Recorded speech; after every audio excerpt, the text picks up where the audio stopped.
Now I hope that ఈ ground చాలా ఐడియల్గా locate అయి ఉంది. ఊరికి కొంచెం దూరంగా ఆడుకోవడానికి ఏ విధమైన ప్రజలకు కూడా ఇబ్బంది లేకోకుండా ఉంది.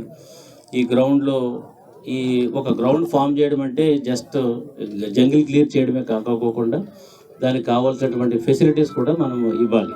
అందులో భాగంగానే ఒక మంచి గ్రాస్, దీనికి సూటబుల్ గ్రాస్ తీసుకొచ్చారు.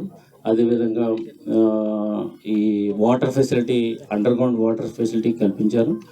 చుట్టూ లైటింగ్ పెట్టారు. ఇట్స్ యాజ్ గుడ్ యాజ్ ఒక ఇంటర్నేషనల్ నేషనల్ లెవెల్ స్టేడియంని ఇక్కడ మీరు డెవలప్ చేస్తున్నారు. దట్ ఈస్, అది అందరూ కూడా మనం గుర్తుపెట్టుకోవాలి.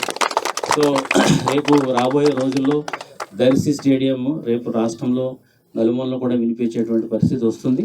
అంత బాగుంది కాబట్టి ఈ ఫెసిలిటీ, దీని అందరినీ కూడా మనం అందరం కూడా డెవలప్ చేసుకోవాలి.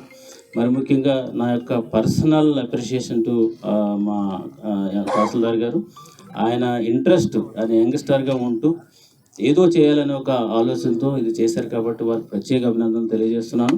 దీనికి సంబంధించి ఏ సహకారమైనా సరే జిల్లా స్థాయి నుంచి మేము అందరం కూడా అందిస్తాము.